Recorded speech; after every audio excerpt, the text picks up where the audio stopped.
Hi guys! Ayan, so ang ginagawa ko naman ngayon, anong oras na ba? Nagluluto pa lang ako ng aming uulamin. Ako ay nagpiprito ng isda na pinautang. Isdang pinautang. Buti may nagpautang. Ayan o, isdang prito. Yan. Tamang-tama, may pumunta ditong nagtitinda kanina dito sa may labas ng bahay namin, nagpautang isda.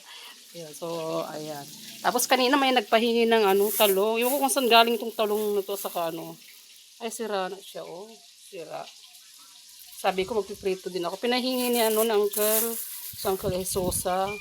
Ewan ko kung saan niya kinuha ito. Kaso, sira naman na. Ito masarap iprito, no. Prito ate tarong. Ha? Kaya magsida. Kaya magpiprito kasi may uod. May mga sira-sira, kulato. Oh. Pero pwede pa rin naman to. Hiwain ko lang tapos piprito. Pwede pa siya, no? Masarap isaw-saw sa, sa fish sauce or bagoong isda. Ayun. Yung mga pusa ko, naghihintay na. Yan, isa.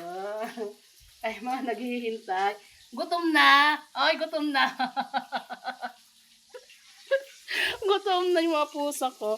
Pero kanina pinakain ko sila. Nag-ulam sila kanina ng yung ginisa ko na sardinas. O, di ba social mga pusa na yan? Nag-uulam sila ng sardinas na ginisa. Ayan yung aso ko. Peanut! Siguro si Peanut, nagsasawa na yan sa kanyang kinakain na sardinas. Araw-araw ba naman ulam nila sardinas? O, syempre, yung sardinas, inuulam din namin, no? Tapos, tinitirahan ko na lang yung mga alaga namin. O, kung ano yung ulam namin, yun din ang ulam ng mga alaga namin na pusa, aso, di ba? So, ganun lang yun. Diba? Baka may magsabi na paka-arte ko. Hindi ako maarte, ha. Kung ano yung ulam namin, yun din ang ulam ng mga aso. So, ganun lang yun ang buhay. Ang dami namang langaw. Ayan. Naamoy kasi nila yung isdang piniprito. So, yun lang guys. So, ito na. Ayan, nakakakam na ako. Pero hindi pa ako tapos magprito. Ay, mamaya na ulit. So, ayan, maraming salamat po sa mga followers ko. Ilan na ba yung followers ko dito? 100, ay, ilan na ba yun? Nakalimutan ko yung follower. 176 or 56 ba yun? Basta yun na yun.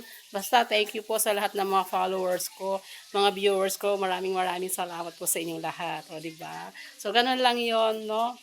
Try and try hanggang magkaroon ng maraming views. So ganun lang po 'yun talaga. Try and try. Okay, thank you everyone.